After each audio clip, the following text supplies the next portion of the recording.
This episode is sponsored by Property Filter. Find great deals faster. Hello and welcome to the Financial Freedom Podcast, sponsored by us at Property Portfolio Building. This podcast is designed by real people on their journey to achieving financial freedom, and we'll focus on people who've either already attained it, who are joining us on that journey, or maybe a specialist topic that can help you build your technical knowledge to achieving and maintaining that financial freedom. We hope you enjoy it. Right, welcome back to the Financial Freedom Podcast. So today we've got a bit of a powerhouse couple who are, I would say, on their way, or they either achieve financial freedom on their way to achieving financial freedom, which we'll get into further in a bit. So Gareth is an electrician by trade, always had a dream of achieving financial freedom through property. I think after realizing you had a few buy-to-lets and realizing that wasn't getting you to a cash flow goal quickly, you quickly sort of started networking, joined the PIN network, and you did the mastermind program with Sam Zucchi a couple of years ago. I did. And then Halima alongside you has a successful fitness business, and you're always sort of side by side in the property space as well, sharing the journey and the vision, everything like that. So welcome along today, guys. Hey guys. Hi, thank you for having us. Oh, you're welcome. Thanks for coming on. This will be fun, I'm sure. Really, really looking forward to this. This is going to be fantastic. It definitely will be. So yeah. So how long have we known each other now? I'd say 2 years. 2 years. The first PIN meeting we came to, we met you two. Yeah. And then I think it was 2 months later I joined Mastermind. Yeah. Because Right, so it's definitely because of Mandy to North PIN. Send it out to PIN and say, Absolutely. We're in trouble. we missed a mission there, obviously. Yeah. So definitely because of Manchester North PIN, you joined the Mastermind program. That's great to hear. Cool. So we're going to start with a couple of icebreakers. So Gareth, I'll kick off with you. So what I've got for you is you've done a bit of a duathlon. Where did you represent Great Britain a few years ago? Tell us about that. a bit of a duathlon. Thanks for that tip. So in COVID, we had some time, didn't we, when the world slowed down, and I thought, what goal do I think is unachievable, but I really want to do? Right. I want to wear Team GB colours. I want to represent Team GB. And I'd always had an athletic inclination. So I got a coach and I trained triathlon and duathlon, and I qualified for the European Championships in Bilbao in 2022 in duathlon, which is a 10K run, a 40K bike, and a 5K run. So, Right. So the difference to that and a triathlon is the swim's gone. There's no basically. swim. All right. So basically, I want you to imagine what your legs would feel. You've 10K, full tilt that you can, 40K, and this is in Bilbao, which is all hills. And then that last 5K, my legs didn't belong to me, Tim. But I got over that line, and it was the best feeling in my life. So what was going through your head in that last 5K then? Just keep going. All my training and a lot of what I'll talk about later, a lot of the stoicism stuff and the meditation stuff, it really helped, because it's like a bit like you've kind of got to be there, but not be there as well. Yeah. It would just get through it. But the adrenaline gets you through as well. So I had to listen to the High Performance podcast with Billy. You know, he's on the SES. Oh, yes. He's the slight guy. He's not the biggest guy. But he was the sergeant major of the regiment. He's the serious soldier, if you know what I mean. Yeah. And he was saying, so how I got through these things was always I accepted what was happening. I calmed myself and I calmed my breathing, and I just continued to move forward and thought about nothing else. And that was it. And he said, I didn't overthink it, didn't do anything else. I just accepted my position. It's only the passage of time. This too will end. And then I just moved forwards, and I just thought, what a mindset. He said there was people dropping off these things left, right, and centre. And I literally thought my arm was going to fall off at one point doing this log carry. I thought it was coming off, and I just thought, no, I just need to accept that that's what's going to be happening for the next few minutes. And that is a different level of being able to get yourself into a mind of being able to continue when beyond that point of fatigue, I think. And that's a really good sort of like mindset to have. Absolutely. That was my experience. One of the biggest benefits was mental. Like, don't believe your thoughts. If you let your thoughts go, you will get through it, and you'll do well. That's one. Training leading up to it, how long was this sort of training program for that? What did that involve? 18 months. So the goal wasn't to do duathlon. The goal was eventually to do that, but it happened quicker than I thought, because I qualified. I did a race at Alton Park, and I qualified. So it took 18 months from never having done a triathlon to get in there. Yeah. Amazing. Great achievement. Right, Halima. So why did you do, I think, not great swimming? So I think that's the hardest one to learn, isn't it? it was my weakest one, and I happened to qualify. I didn't realize I did a qualifying race. I didn't realize I'd qualify, but when I did, I took the opportunity. Yeah, of course. Yeah, very good. So was your strength more on the bike or the running? It was the bike. Right. Okay. It was the bike. I ended up having being really good on that. So yeah, that was my strength. And which is the longer period of time they're running on the bike? Ooh, well, combined, it's about equal on a duathlon. All right, is it time-wise? Right, Yeah, okay. yeah. Can I jump in there? Of course. I feel like when this triathlon journey started for you, that's when we knew we wanted financial freedom. Because Gareth didn't say he ended up dropping down in the top 5 where he could have represented the UK in Australia. Right. And that's when we realised we didn't have the time, the freedom to be able to get up and go away. Yeah, it's because it's time, but B, the financial support isn't there for these types of events, right? Yeah. So you don't get both of the. It's not like the elite lottery funded events, is it? No, it is expensive in time and money. I mean, it's fantastic, but it is like the bikes are 10 grand. Yeah. Well, they were 10 grand 2 years ago. I don't know what they've been out. Yeah. You know, then you've got to get there, you know, and the time. Well, I know how expensive flights are to Australia. Well, so this is the man. especially with 2 kids as well now, over the age, over 2 or whatever. Yeah. Yeah, and the time as well. It's 16 hours a week training. It's a part-time job. Wow. Yeah. Yeah. Right, amazing. Great work. So, Halima, I want to hear a bit about your military background because I believe you're part of the Royal Navy for a period. That's And also, correct. I believe your grandfather was a prisoner of war. Was he in the Second World War? I just want to hear a little bit about those 2 things, if that's all right. Yeah, of course. So I was in the Royal Navy, which is the senior service above the Army and the RAF. Just want to throw that in there. People just turned off now. Senior service. And I joined back in 2003. And what really inspired me was my grandfather. He did have medals. And I knew at the age of 5 that I wanted medals too. I loved his stories and they were phenomenal. But there was a movie called G.I. Jane with Demi Moore. And after I watched that and I bought that video from Woolworths with my first full-time wage, I would join in the military. That was it. So it was more Demi Moore, my grandfather. But yeah, my grandfather was in the Second World War. Ended up being a prisoner of war for 5 years in Singapore. And that's when they had to build train tracks. A lot of people had died back then. And then when the men, he was actually underage, by the way. He wasn't even meant to be in the army. So many did that. Yeah. Yeah, it was brutal. And then after 5 years, back in 1945, when the war ended, the men made their way back to the village in Pakistan. And the women thought they were seeing ghosts because a lot of them got remarried, moved on. Really? Yeah, because they didn't have any comms, letters, Yeah. like grandfather's mum. check-ins. No, nothing to say we are safe. And yeah, and that's where the journey started for my grandfather. And he was just an incredible man. Yeah, well, I can certainly agree that lots of us were fans of Demi Moore back in the day. Very different reasons. Not necessarily different reasons. It was them pull-ups, it was the back muscles. Just the active price is amazing. Yeah. So what would you say your biggest learnings from being in the military are like from your grandfather? If you just had to have a couple, what would they be from that? I think it's the discipline. Yeah. When things need to get done, just get them done. Just get shit done, basically. Yeah. Absolutely. Absolutely. No procrastinating. And I think that's one of my strengths is when someone tells me to do something, I will do it. I am on it straight away. Yeah. But if I'm left on my own, I'm a loose cannon. Can people tell you what to do? Absolutely. I work.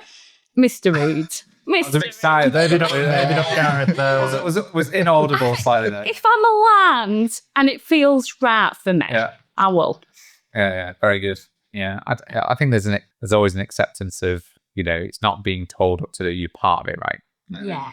Your part of it is to do this. That's where it makes it. You just tell Politicians waiting in there. yeah, just tell someone to do something. I don't think that's very good. Right, cool. Excellent. So moving on then, we just want to know a bit about your stories, a bit of your backgrounds, family, things like that. And then your sort of journey maybe towards that 2022 period where you decided you wanted to start achieving financial freedom. Okay, cool. Yeah. So I grew up Burnley, all boys Catholic school. I then went to sixth form. For me, sport was the most important thing in my life. It's how I made friends. It's how I connected. I like to have a role. Yep. It makes conversations easier when you've got something to do. And I went to York University. I started a French, German and linguistics degree, which I didn't finish. But I did do a law degree in Hull, which I finished. So I got my law degree. And then I did I became an electrician of all things. So then did you do an apprenticeship to become an electrician? I did. After the law degree? I did. So I did a law degree and I started working in some... What's your wealth dynamic? I'm a star. Right. So I'm Blaze, right? And I was working in some solicitor's office and it was basically just... Can I just go on a limb here and say solicitors' practices and law university recruiters, stop taking Blazes on. Yeah. You know, All they need to do is some of these tests before they work out whether... Well, I was in an office and basically it was just, I realised that all it would be sort of mediating between two bickering parties. And there's nothing for me. There was no joy in it. There was nothing. So my dad was an electrician at the time. He had a business. So I went working for him. Right. Did my sitting gills, got qualified, did my further qualifications. And one thing led to another, and I just started doing that and I enjoyed it. I enjoy being with people. And if I'm with people, I'm kind of happy. Yeah. What I'm doing is sort of subsidiary to it. So then we took over the business. We ran that for a number of years, profitable and successful. And in the meantime, though, big thing about me is I love learning, right? And I did a postgrad in transactional analysis, and it was a psychotherapy. And I became a therapist, so I had clients as well as running my business and stuff. And I love it. But the defining thing of my life is, I think, exploration. Like, I love the idea of consciousness. That's all that matters. It's a really thing to do, exploring the nature of consciousness. I practice transcendental meditation twice a day. Right. And it's fantastic. And there's a full theory behind it, the Vedic knowledge and the Upanishads and all that. And I love it. I love getting right down to the nitty gritty. Right. Well, let's have a more detailed chat about that. That'd be really interesting. Just to learn a bit more about that, because that is not my expertise. I don't know what any of those words mean. Right. All right. Okay. Sorry. But it's just listen, it's what interests me. And then sport is the other thing. Sport's the main thing for me. Some sort of physical exercise, something.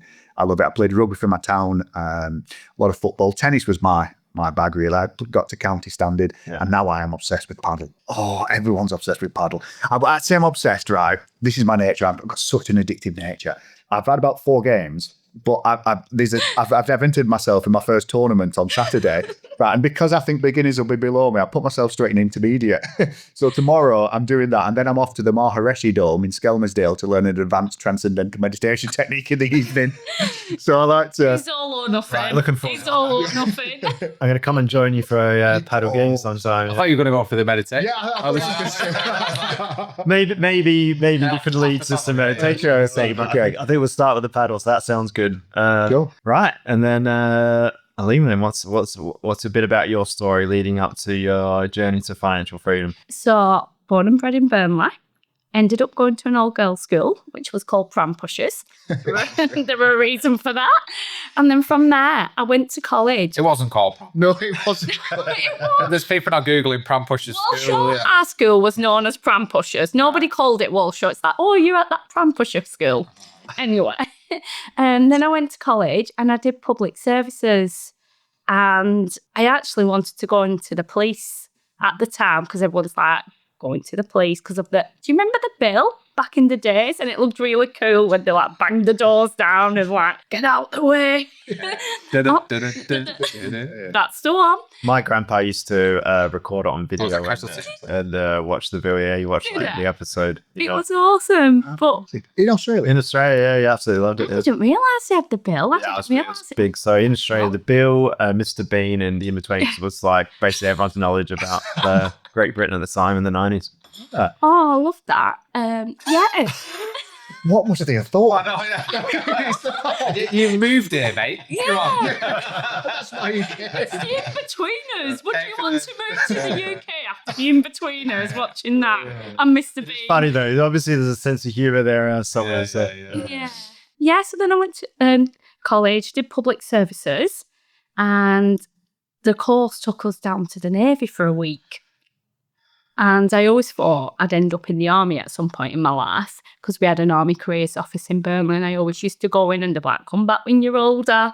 And yeah, I went down and I loved it. Absolutely loved it. I don't think I'd ever left Burnley before then.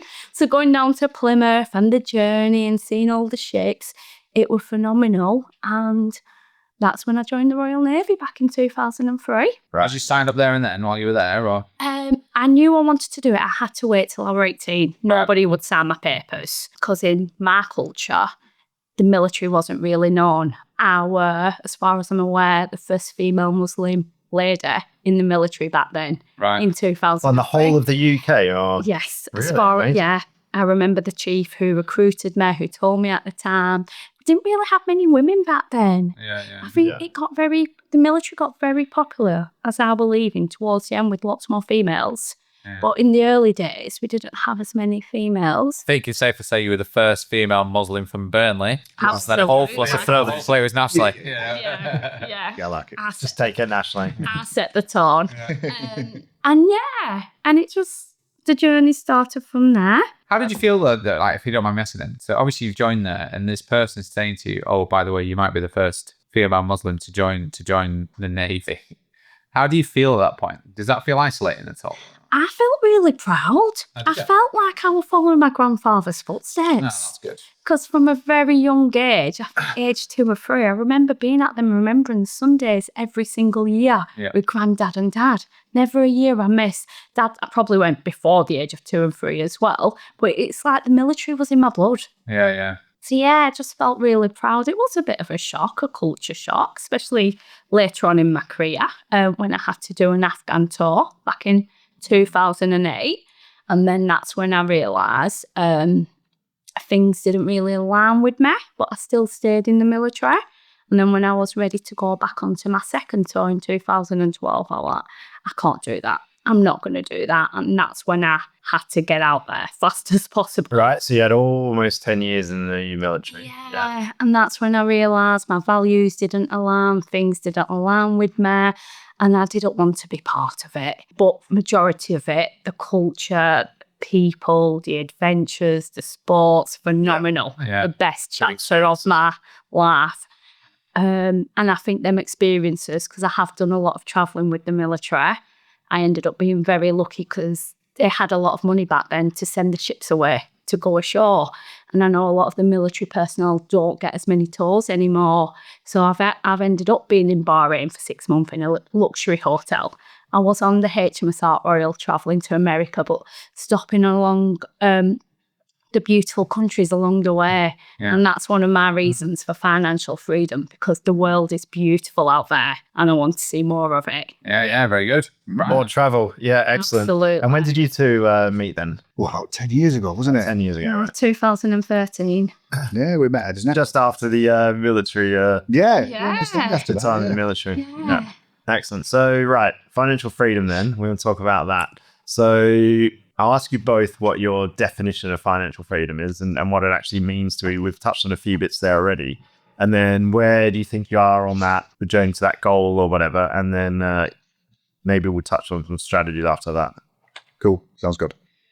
Start with you, Gareth, then. Let's go. So, financial freedom to me is, I'm not going to say £10,000 a month because Phil It's either 5 or 10. one of Phil's pet hates is when people automatically say £10,000 limit. So for me, it's specific. It covers our living expenses and our current lifestyle with a small surplus to reinvest. Yeah. And for us, that number is a very modest number. So it's over half of the £10,000 that we don't like to mention, but it's not a crazy amount. Yeah. And when we're not, it's that reason because it's specific to our circumstances. Yeah. So the theory is those are the criteria. Our particular number isn't that high, and we have a project that will interestingly have reached practical completion today. Yep. Which will get us 2/3 toward our target. So we're not far. Not far off, yeah. That's And good. obviously you've got another one in the pipeline to move forward with as well. That will get us there. And in the meantime, we're going to do a few of the things we're comfortable with, which is little buy-to-lets and stuff, which will just get us over the threshold. So yeah.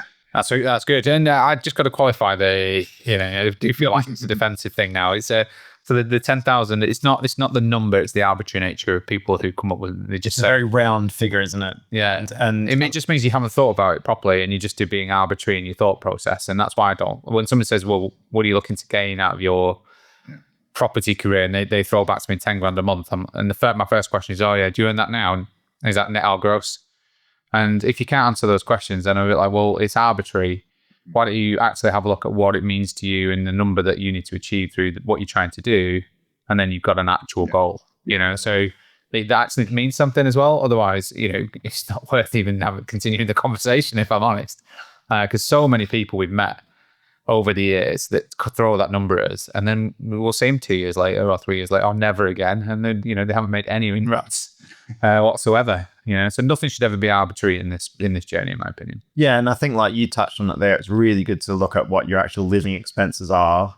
For one, work that out. Yeah. What it is costing you at the moment on average across the 12-month period. And then I think you mentioned about adding in like a little bit of a surplus to then reinvest as well. So to keep building that pot. So that was really important to me, that, because I've read a lot of different definitions, and you get the levels of financial. You have financial freedom, independence, or abundance, or whatever you want to call it, right? But ours is step one, where really work is optional. That's another way of putting it with your current lifestyle. But the surplus to invest is really important to me, because I don't want it to be bare to the bone. I want it to have a sustainable growth to it as well.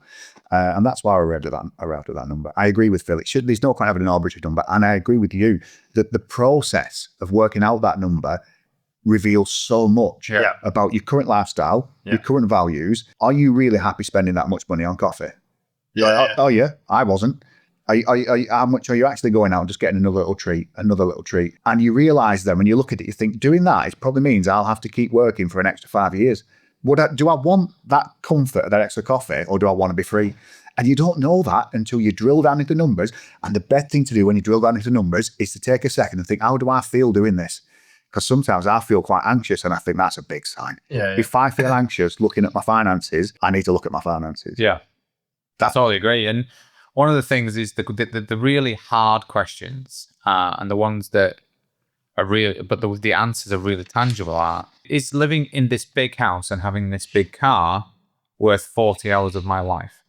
Because your biggest expenses are the ones that are the hardest. They're the hardest mill around the neck, right? They're the millstone around the neck. They're the biggest ones. So and I'm not saying everybody moved to Burnley as an example, but if you decided, oh well, I've just done my first development and now we're moving to Hale Barnes as an example, I'd be like, well, you've not got it right. You're not doing it in the right way around. That's not it. In the future, like you said, if you've got the surplus and the surplus is giving you enough and you can do those things, yeah, absolutely. But if you want your time freedom, which is what it's about normally, you've got to look at your expenses first and say, right, how do I limit that while growing this? To the point, like you said, which is work is optional. At that point, you're available to do whatever you want, right? There's some very happy people out there that luckily have maybe inherited a property, or they live in a terraced house, so they've paid it off quickly and they work part-time, they don't have any stress, and that's another way to live free, in my opinion. If you want more than that, you want to travel, you want to do all those things, and you've got to work at it, and you got to look at the first steps first, I think. And just about that, I love what you said there. And there's two ways. I found out very early, there's two ways to tackle the freedom and wealth, and that's from earning more and needing less. And people don't spend enough time on needing less, because I personally think there was a greater sense of internal freedom from needing less. Yes. Right? Work out, well, do I need this? Why am I doing this? Is it serving me? Am I serving it? And it's a big growth. The other thing about the house there is the big house can be a millstone, unless one thing that can work well is you can actually use that, can't you? Your house, if you bought it at a reasonable time, it's gone up. Using that to reinvest can be actual really smart way of doing it, which is a really good point, because that's what I was going to touch on. Because when we talked about the exercise of going through it, clearly our biggest expense is our current house. Yeah. But the reason for that is because we leverage that to build a portfolio. So I can't remember the mortgage at the moment, but it's about $1,900 a month or something, which is quite a decent amount, isn't it? But that's all because of that's help to build capital and portfolio where we're getting a good return. So that money went, if that's going at 5% interest rate or whatever, I think it's a bit less, maybe 4 or something, I don't know. Yeah. But, that's earning almost like an infinite return in the property portfolio. So that makes sense. But it is still a cost that you've got to cover at the same time as well. The other thing I realized talking about your coffee thing, like when I did my budget, it was like I had a set allowance for wine. It's like in my head, it's like, and I actually sent the budget to my PA who was managing it with the accounts every month. Who said, "Is that right? You've just got like a separate loan for wine." I'm like, "Yes, that's like the one thing that I have to have in there." So anyway, sometimes you can make the decisions on things that you enjoy. Yeah, why not? Yeah, you got to enjoy your life, right? That's the whole point, isn't it? Yeah. The whole point. There's no point of having time freedom, not doing anything with it.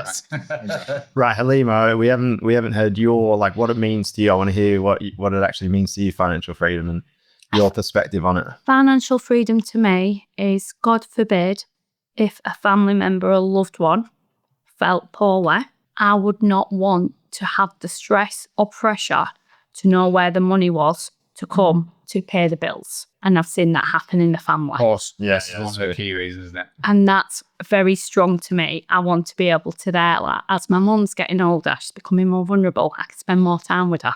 And it's quality time. Yeah. I don't want to rush. I can go and come on a Thursday afternoon, go and watch a bit of TV with my dad. I want to be able to take them to the appointments. I want to take them shopping. Yep. And that means a lot to me. Yeah, so you're not tied into something that you can't do those things. So that financial backing or freedom gives you the flexibility to be able to do that, or time flexibility as well. I think between you, you've got a really great balance there, because one of you is really looking at the future and trying to make sure that the money's there from to pay everything and then live better and then maybe have a surplus to reinvest. And the other one has got the one of the really critical things, which is this fear of what would happen if, right? And when I say that's one of the driving principles of behavior, like it's one of the key things that if you are actually thinking about it practically now, what might happen in the future, and taking steps to resolve that, you are going to be in a better mindset and a better position when those things do come to fruition, and they will, and not everybody has that mindset. They won't look at it, and they might have the fear, but they won't look at it practically, put a plan in place, and that's so like with Mick, she's obviously got a disability. I expect that to get worse. If I was still having to work 50, 60 hours a week, how could I balance both of those things? So doing the steps now has to be the practice for the future. Otherwise, when it hits, it's too late, right? So you're good, but it's great to see you've got a balance in the approaches and thinking of that. And it's really important, that, by the way. Yeah, and I read something recently, a stat, like percentage of adults in the UK, and if they stop work tomorrow, how long they could live, basically. And the highest percentage was 14 days. No way. That was the highest group percentage of adults in the UK. Is very scary. So I'm just like, obviously that inspired me years ago to get that financial freedom, because, obviously got family in Australia, and if, someone's sick, a parent, whatever, and you want to fly back and be care from whatever, it's like, how long could you spend there and be okay? And it's like, I really like every year the memes that come out in December. They're like, I've got really great news.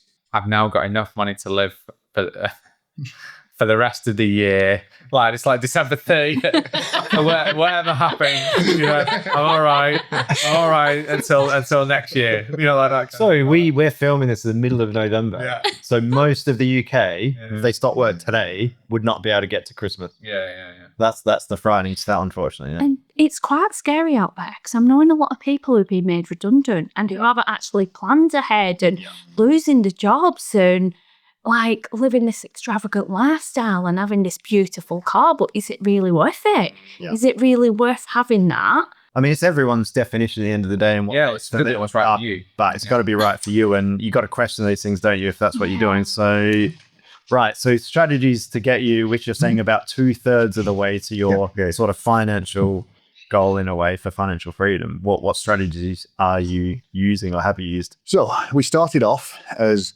most people do, the long way. We were saving up, buying a buy-to-let, right? Saving up, getting another buy-to-let, and it was going to take forever. And then we came to the PIN meeting, and we saw all the things that people were doing, like HMOs, service accommodation. We don't do service accommodation, but all the different ways you could do it. And it was really a conversation with you two. It said, right, build your cash flow, and then work on your assets and all that kind of stuff. Yeah. So now we've got the buy-to-lets. We do HMOs. Yep. Yeah, which is going to get us to our target of financial freedom.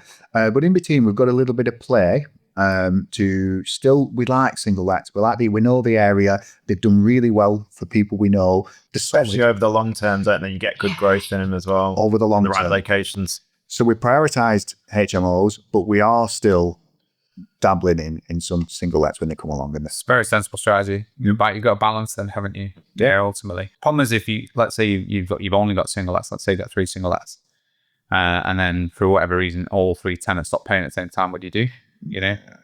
Suddenly you've got 3 single lets to pay for. Whereas with HMOs, you've got 6 tenants. It's very unlikely that you're going to have all 6 and not paying. You've got a risk. There's a bit of a risk offset as well in that, but it is noisier.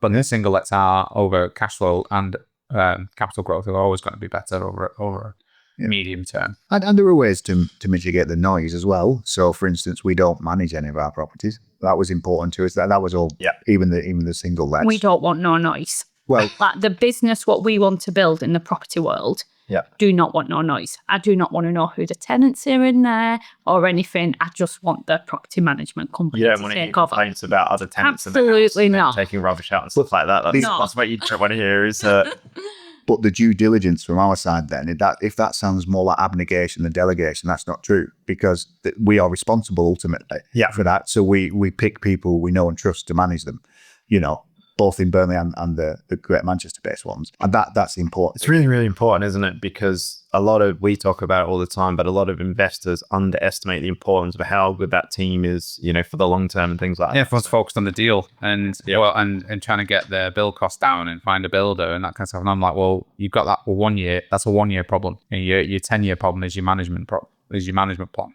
And how you're going to maintain it, how you're going to maintain the cash flow and layer capital growth, and how you're going to maintain the quality of the property. It doesn't deteriorate, and so it's heavy use. Those are things that you like, and it's almost always an afterthought, which it should be the first thing on the piece of paper, in my opinion. In terms of your strategy, it's how I'm going to do it over the medium term, and then the shorter term is the project. I do think as well, a lot of property investors don't realize the difference between, say, your good management, average, poor, etc. Well, we do, because we buy the poor ones for cheap. We do. I think great. If I go back to when I was first doing some, buy sets, refurbish, whatever, I just thought, obviously, I'd manage it and find someone in the local area that knows it or whatever. Yeah, locally. It's hard to know at that point what's good, bad, and average or whatever. So that's a bit of a skill set as well that people can learn. I guess this is one of the hardest lessons to learn in property as well, is that part. It's one of the hardest lessons. It's the biggest failure point, I think, is in the management of the property. I think it's more so than the project. People get the projects wrong. But ultimately, if you fix that over a period of time, you can catch yourself up. If you get the management wrong, that's your biggest loss, in my opinion, because you're going to have voids, maintenance problems. You're going to have your capital depreciation of your property potentially. And that's the hardest lesson to learn. And why would you know the difference until it happens, right? Why would you know? It's not something that you think pretty much all, it's just lettings and certification, isn't it? No, it's definitely more than that. My experience is very rare. I know that you two are one of the exceptions to this, is you'd want your lettings agents to see it as a business and them as a business, because they're protecting. I had to change my mindset with properties. It was just property, but HMO is a business. It's you're offering a product to a market, and I want my lettings agents to protect my asset, which makes sure the rents where they can be, where they should be. Is the building okay? Is the mix of people right? And it's a mindset shift on the management agent. Are they there to simply keep you compliant and collect rent? Right, that's basic level. Or are they there to help you maximize the profitability of your investment? That's the big mindset thing. I've only really met you two who think like that. Yeah, buy investors, for investors. Yeah, that's why we did that. Well, I think you came up with that slogan, wasn't it? That was because people want something looked after the way that they make money on it. So that's the buy investors for investors. Yeah, and that's the bit that we can define the easiest, if I'm honest with you. If saying, oh, well, we do it we do all the compliance bits. Yeah, that's fine. That's what everyone can do that. Some of them still do it badly, but we can do all the compliance bits, but it's not about that. It's about the what is fair wear and tear. What is making sure that the property looks the same in between tenancies. Even the hard conversations. If a tenant's playing up, what do you do about that? So it's all of those bits, because honestly, a lot of agents are in what we call intermediaries. They sit in the middle and they pass the information on. Yeah. They just sit in the middle. Oh, this has happened. What do you want me to do? And it just bounces backwards and forwards. And this is a terrible example for a podcast for me to be pointing and doing physical actions. But basically, it's a game of tennis. And all that's happening is they are the net and they're just passing it between the tenants and the landlord. You've got 6 tenants. I'm like, well, you've got to step in at some point and sort this out, But yeah, so the buy investors for us is probably the easiest bit of our business to define as to why it's a USP, I think. Yeah, I agree. Stop the podcast now. This episode is sponsored by Property Filter. Property Filter is the #1 property tool for today's property professional. It brings in all the data points and sources from all the property portals and auction sites into one convenient place. Then you have the option to overlay all the clever strategies found in the Property Filter blueprint to find motivated sellers faster. Now, we use it on a daily basis. It saves us over 80% of our time when looking for properties. And if that sounds like something that you want in your lives, please go to register.property-filter.co.uk/PPB, which is the discount code for this podcast. You will get 2 weeks free and a discount on your first month. That's it from me. Back to the podcast. We've talked a little bit about your day-to-days, but we want to know a little about, what you do on a day-to-day basis, some sort of routines you might do or not do. What does that look like for you guys? Why are you Should we laughing? start with Halima this time, definitely, yeah. I just think we are very pink and blue in our marriage. I love being a housewife. Gareth says I'm retired. And the truth is, I do feel retired. Okay. I'm loving what I'm doing. I've changed my business model. So I used to give a lot of my individual time away, one-to-one PTs and stuff like that. Yeah. And I'm just changing my work more into group PTs and group online Zooming, which I kicked off yesterday. And it was great. Wonderful women working out from their own comfort of their own homes. Each one's got a beautiful story. And I just feel like I need to tap into the market now, help more people, where I'm not working as many hours. And I think Mr. Reed's a little jealous and wants my last. It's my fault, by the way. Yes, it is. Is it my fault? It's after, because last time You didn't even know. we had lunch together on the... Taking your wife along to... No, so when we went to see the mill on the day out, I was sat there at lunchtime with Phil. Right. And then that was an icebreaker for me, Phil. It was quite... when you worked out the hours just for me to get a Mulberry bag and how much energy I would give in and like how I were literally coming out with minimum wage by the time You were lower my than minimum wage. insurance and the time and the networking and I'm like, oh my God, but I didn't see it as that way. And I'm like, well, I love what I do, but I need to work smarter. Right now, people coming to see me and it's like having a therapy session. I'm exhausted. Yeah. I'm falling out of love with the job I'm doing. And that was, yes, Phil. I give you the credit. So it's Phil's fault why I've gone retired. Sorry, mate. some clarification questions. What exactly was said? What was Phil's advice? Really good advice.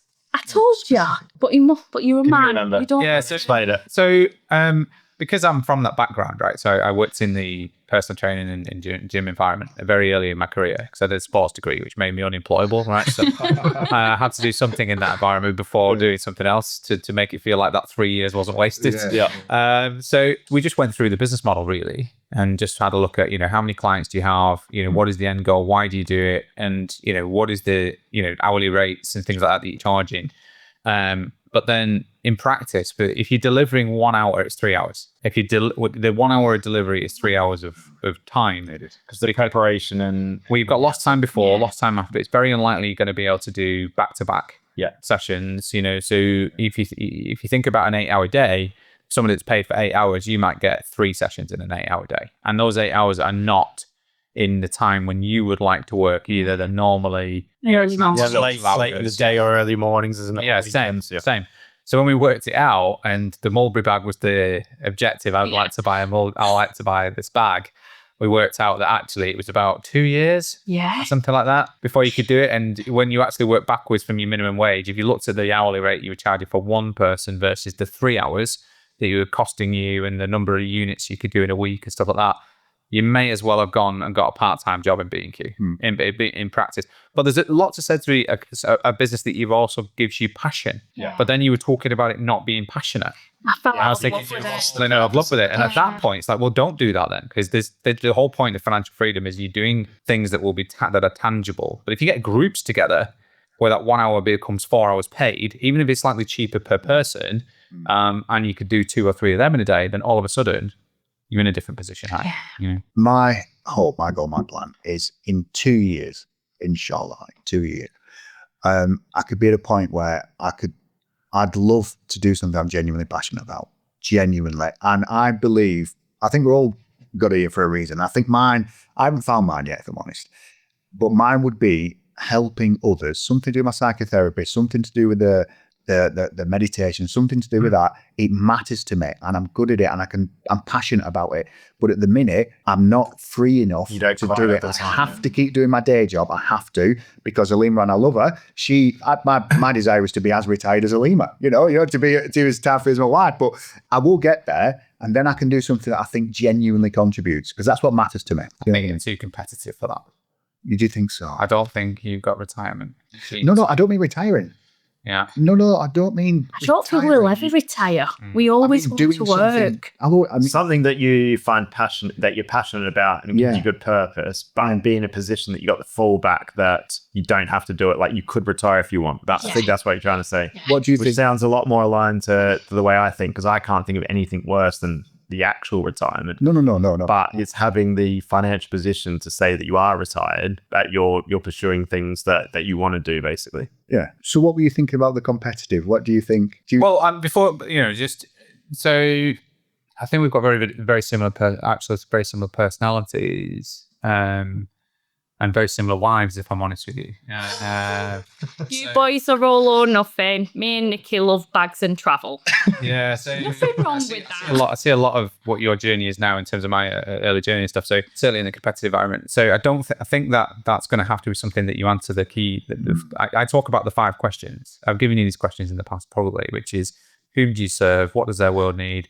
How do you make money? What are you good at? But the last one is, what do you enjoy? And if you can get to those 5 questions, whatever business you do, I think you'll make a success of it. So if it is the meditation stuff, but you've got to answer the first 4. Do you know what I mean? Because if it's just like your business was probably a bit more on the what do I enjoy, and you were losing your love for it, then how do I make money? So you actually got to sit down and think about those things in practice before going down that journey. Because if you set off in the wrong direction, it can be a lot of wasted time. Yeah. And the meditation stuff might be the one. Yeah, I get it. Do you know your concept there? Is that from Ikigai? It's part, it is. Yeah. So Ikigai is obviously the Japanese art of, what is it, happy living or something? And longevity. Yeah. So it is, yes, but it's applied into business practices. Okay. Yeah. So I'm not going to say it wasn't stolen from that, because it was, but the practice of applying that to the management trainings that I always had about how to deliver your business models, how to open a new country, how to attract new people, it was pretty much the same. It just wasn't phrased that way, I actually think, Ikigai it's about purposeful living in a way. That's probably the way I would say. And that results in a lot of longevity, because you've got that happy and purposeful life that you're living. So even in their retirement, they've got clear passions and purpose and things that they do. They don't just, go and sit on the beach and drink pina coladas. No, and they live to, very long, very old ages in that part of Japan. Yeah. I think a few pina coladas is worth a year, though. Anyway. Blind for me. Right. So on this podcast, we also want to talk about lots of successes, because it's good to celebrate those. But, when people are trying to achieve financial freedom, especially in property and small scale property development and stuff like that, there's loads of challenges and failures and things like that happen along the way. So what I want to know is something that maybe one of your biggest successes or something you're really proud of, and then some challenges, things that might have gone wrong or not so great. Is this purely property related? No. It can be anything. Okay. Anything. No, there's nobody that I know that's truly successful that hasn't had something happen to them that's nearly broken them in half. Yeah. Well, it's interesting you say that, Phil. I think you know what my thing is on that. What happened? Yeah, probably. Yeah, I'm not going to pick that scab though. It's yeah. So the biggest failure for me is probably, and we're speaking of this on the way over, and I don't know if I can class it as a failure. It's my relationship with my brother. Challenge, you could say. Challenge, yeah. Following, we had a business together, and we ended up closing that down. Didn't go bust, and we got paid. We closed it down for various reasons, and the relationship's not been there since. And I think that for me, that's such an important thing, is relationship and family and all that. And right or wrong, whatever happened, I made a decision earlier on in my life that if I had a choice between being right or happy, I'd always choose happy, because I've seen a lot of people choose right, and I've not seen it work out too well. But sometimes right is a perspective as well, isn't it? Right is always a perspective, always. No matter how bad it seems, everyone is the hero of their own story. Even the villain believes what they're doing is right. So with that in mind, I just think, well, you know what? take the practical steps you need to defend yourself and keep yourself guarded, but keep an open heart. And that's what I would say. And I can't even call it my failure because the door's open, but it is a failure holistically as a family. And it's a source of sadness to me to this day. Is it causing you pain still? It's very difficult to know what causes us pain and happiness on a conscious level, because a lot of what drives us is underneath. From my memory here, so you had a business and you were looking to maybe do an exit or something like that. And instead of doing a financial exit, there was some sort of like shenanigans on opening a rival business or something like that. That had happened, and the upshot was it just ended up having to close up this for whatever reason. I don't want to get the nitty gritty isn't important. It was a challenging time. It was interesting because it was in my mastermind year. Yeah, because it was fascinating because my mastermind year has always been to me that idea of freedom. Okay, and I was so excited for I was going for it. I was taking all the actions. I was loving it, and this came along and it was going to be all right. Okay, it's not what I wanted, but we could integrate it. And then it came to it. It came just a bolt out of the blue. So would you say there's just a general misalignment? Yeah, there was. There was. Which obviously happens. You're not the only one. It's very regular, especially I think with family. Yeah. Because even though, you're blood related, sometimes your perspectives can be quite different for lots of reasons. Yeah. Especially when you're doing education and masterminds and things like that, for whatever reason, they do just become misaligned. So sometimes partners are much, much better that just have the more similar alignment or something like that. Yeah. And you've hit the nail on the head there. That's what happened. And it had it was a very difficult time for me. The most challenging time of my life. It brought up a lot of idea of failure and then financial insecurity, which I still feel. To this day, I still feel there's more anxiety around, more like, wow, because this was the bedrock. This was a family business for 30 years. This wasn't something we knocked up together. It was well established. Your father's before. Yeah. And it was well established, and it ended the way it ended. But you don't get through life unscathed. You don't. And you've got to.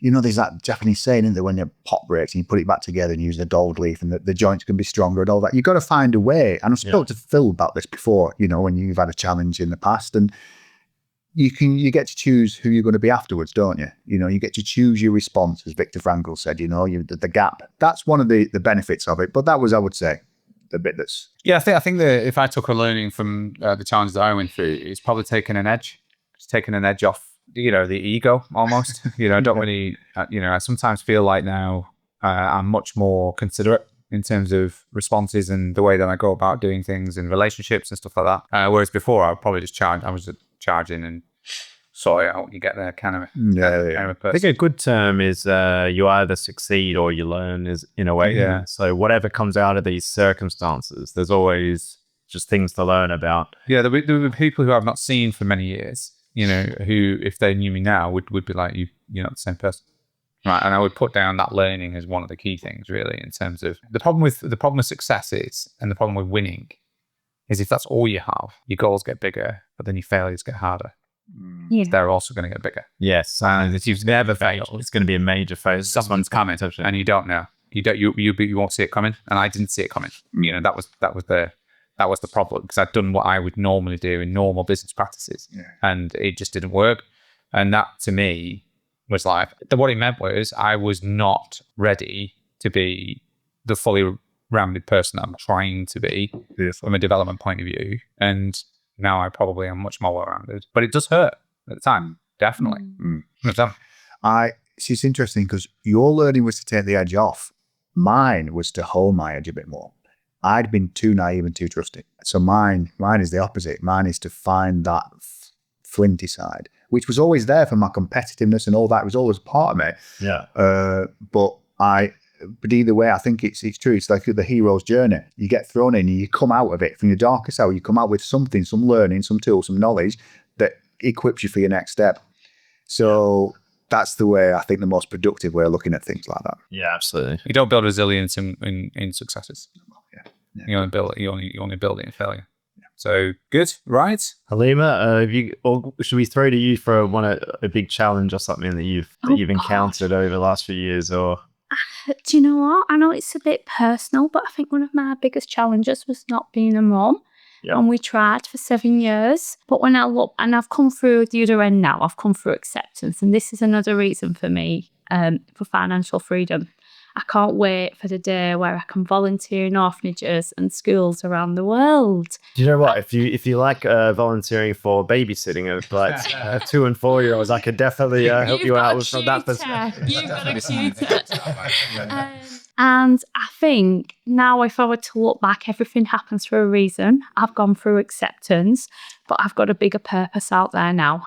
And I love Mother Teresa. And I just want to be a younger I have to say, version of it's been Mother really great Teresa. having you guys on board for the Swan Foundation, because obviously you're supporting the charity that we're involved in Cambodia as well, with lots of... We can't wait to go to supporting lots of kids in Cambodia. Cambodia. We text, don't we? And we get little updates, and we are going to visit because we're part of a group of businesses, aren't we? That chip in, and beautiful what's happening there. Yeah, so this is the Swan Foundation for those that have not heard this before. They are, it's named after the Swan family, who are a Cambodian family who've given up some land, and their daughter is head teacher of a school. But it's a UK-based charity, and we have some UK-based patrons. And Cambodia obviously has suffered through the Pol Pot time and left a lot of uneducated people, factory life, 52 weeks work, a year, 6 days a week, kids unattended and not really getting an education.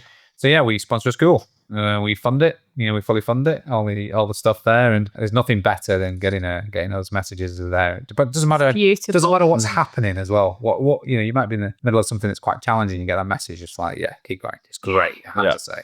And I think it's really great. So if you took like 12 months ago, they didn't have a permanent toilet facility. Yeah. There was quite a few things lacking in the school. Yeah, the infrastructure changes. The infrastructure's changed quite a bit. So getting you guys on board and other partners that join in on that and raise money, like the change has been absolutely amazing. Yeah. They didn't even have any paid teachers a year ago. They got paid teachers now. The food budget's gone higher. So like the support. Yeah, you call it a school, but they literally brush their teeth and they eat. Yeah, it's a community centre, really. Yeah, the mums and grandmas are all there learning themselves and doing stuff. So one of our trustees has moved over there. She lives. Yes, and she's building a house next door. So yeah, she's there. She's there on their own. Yeah. Fair play to her. Excellent. Right. So some successes then. What are things that you're really proud of? Some good successes you've had. At the age of 9, I remember being towards the end of primary school, I got given £5. And my dad said, Halima, you're in charge of stripping this whole lounge, and it were a rented property. Right. And I'll never forget getting a full £5. And we didn't have any steamers back then. Stripping the wallpaper. Stripping wallpaper. It's a hard job, And then I used to gloss the windows, like the good old gloss, what went yellow. Yeah. And I just remember buying my very first bag from Halfords. And it cost £55, but it was my well-earned money. I'm working really hard all weekends, and I used to take my little jam butties, and I didn't want to stop, and Dad would drop me off. And I just remember all my school friends, like we were so excited. We had a bike between us, and we'd share it, and we had so many adventures and fun. And then the other success was my medals. I own 3 medals, and I'm very law of attraction. I thoroughly believe what you put out there, visualize, you do have to get to work, but it will come. And at the age of 5, I knew I was going to have medals. I didn't know how. And I got them. And I think the other success was building the home gym. And I knew I always wanted it in my 40s, but I ended up getting it at the age of 30 in the pandemic, 36. And it was so I could work around children, doing nursery runs, school runs. And it was a huge dream to me back then.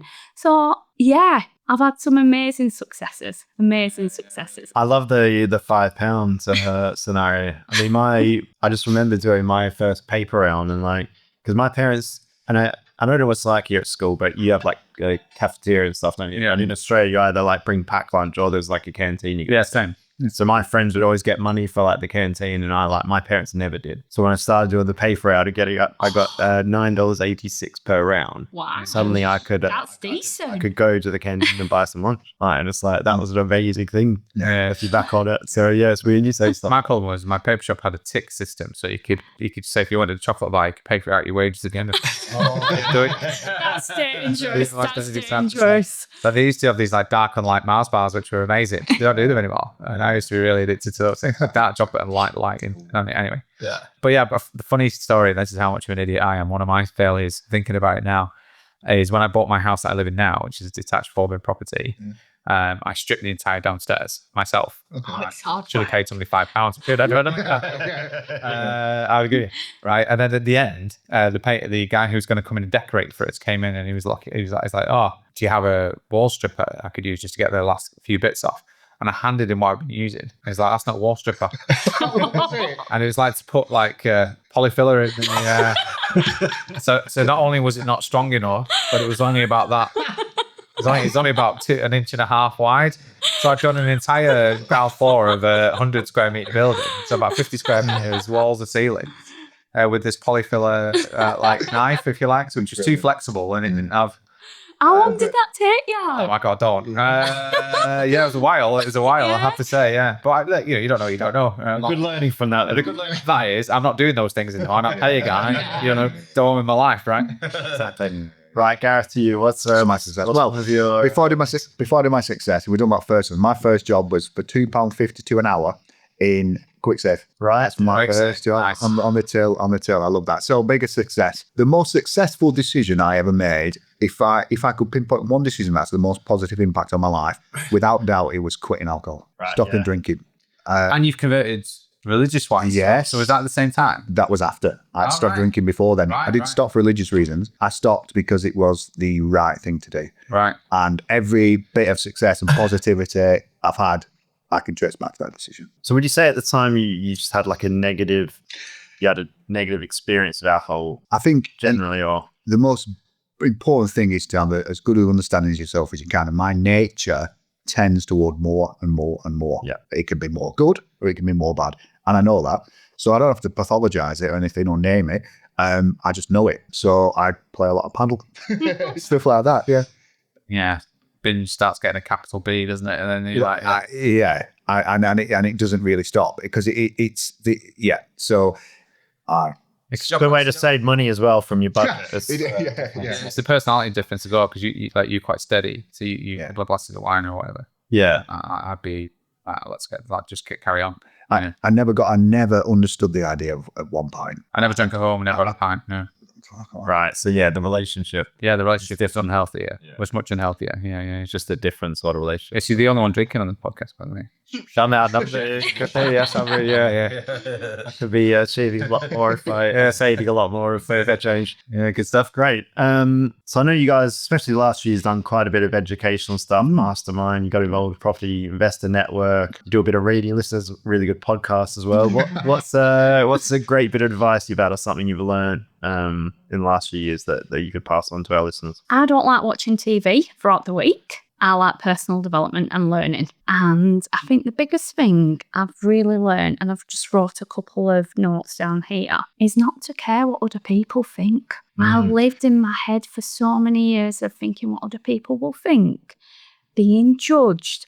And as I've started letting go of that, and I feel so happy within me and the girl who I see in the mirror, I'm just like, don't care what other people think whatsoever.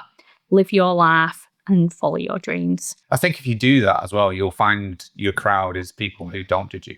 And that's what I'm finding now. And they're the people. Your personality becomes something that they love about you. That's the thing, that because you're being authentic. And I think that's really, really, really key. And I think that what's the phrase? What other people think of you is none of your business. Yeah, I think we learned this from Simon Zucci in the network. Tony Robbins also. He got it from Tony Robbins. Yeah. And I think he said what other people think about you is none of your business. Yeah, I didn't want you to know. Yeah. If they are judging you, it's more a reflection on them than you. Yeah, and I think sometimes as well, we generally just think people are like judging us or thinking about us more than it actually is the case, because a lot of people are quite self-absorbed anyway. So your thought, what you're thinking is not the reality anyway, I think. So it's interesting that it's like that. I agree with that other people's thoughts of their business. And mine actually is don't believe what you think either. Don't believe your own thoughts, because a lot of them just pop up from places we don't know. And we sometimes, this is what worries me sometimes when people talk about gut instinct and follow your heart. I don't think all of us know each other well enough to do that safely, because it can just be a mismatch of everything we've been programmed as we grow up with. So and evolution as well. Thoughts are a lot about survival. Yeah.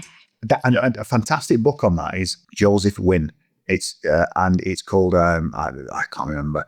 Don't believe your thoughts or something like that. It's a little book, a small book, and it is fantastic. on that. And yeah, that'd be a recommendation. I think the other thing is in the modern world with survival, human, because of evolution, can't distinguish the difference between like sometimes something that's a big risk and a not big risk, if that makes sense. Yeah, because it's the same response, isn't it? Same response system. Yeah. Because they used to, like, in caveman time, it was always like the risk of like an animal getting or whatever. Like there wasn't these like petty little issues we have, something like that. Because I do all the time, there'd be like some tiny little issue on something. It's like really really getting to you. Yeah, really. And I'm just like, Wakes me up at night. and then I think about it, I'm like, what? That's really small problem. Like in the scheme of your life, like why is that even in your head at the moment? It's like so minuscule and not meaningful that sometimes you just need to like I think it depends if it's something that affects you and you think it's maybe against your values.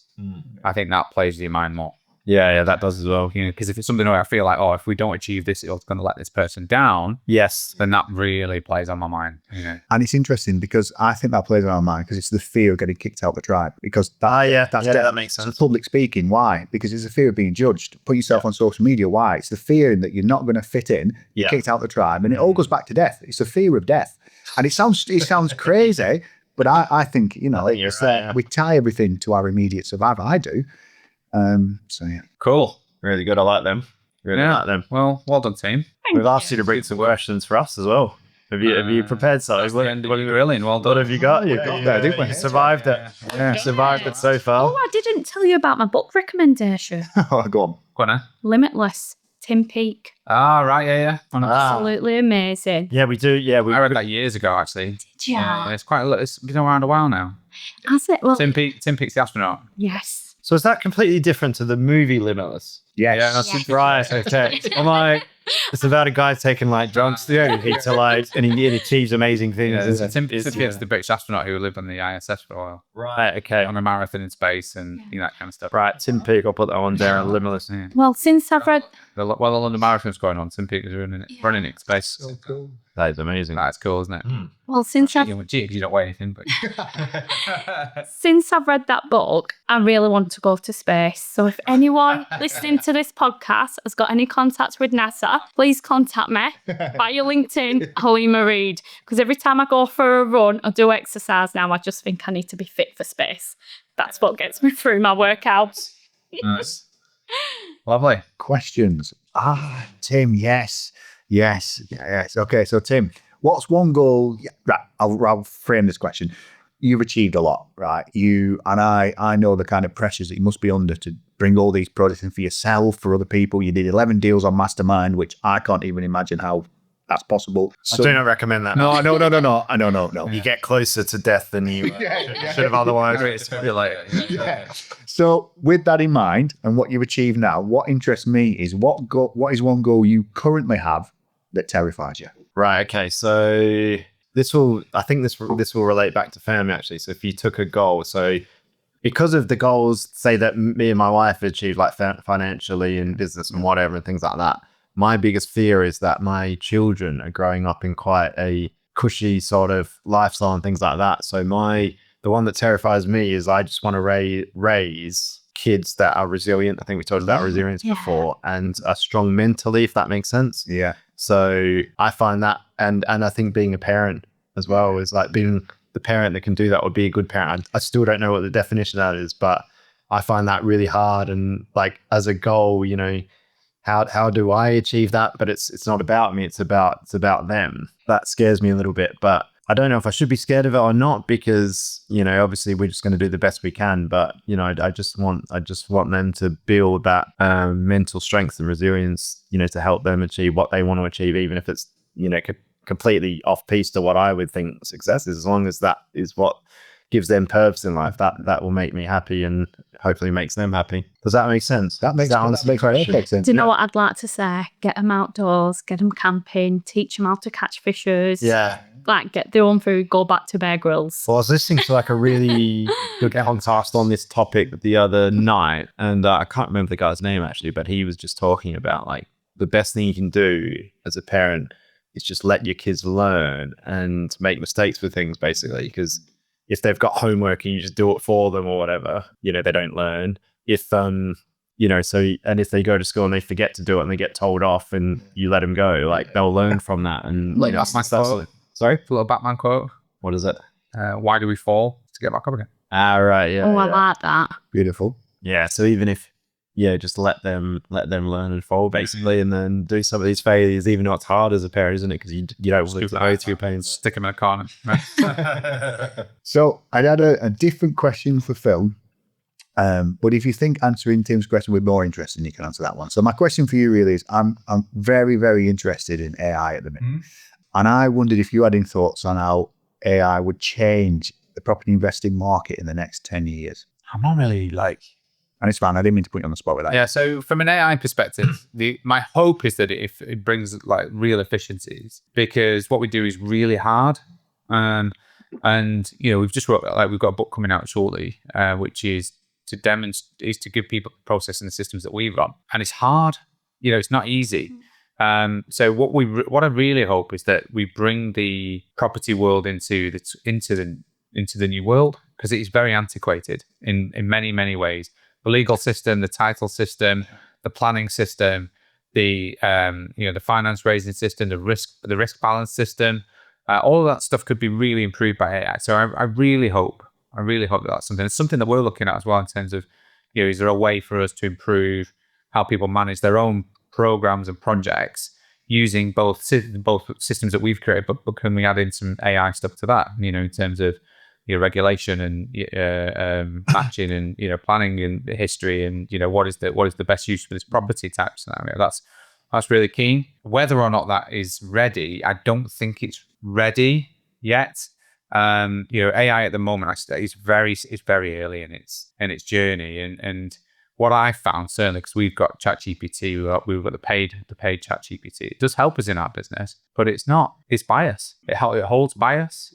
And it doesn't give you unbiased opinions. You have to try and prompt it, of course, but it still doesn't give you what you need all the time. And you have to ask the same question 3 or 4 times in different ways, which is dangerous when you're doing things like legal reviews or, because there's a document reviewing thing for auctions now.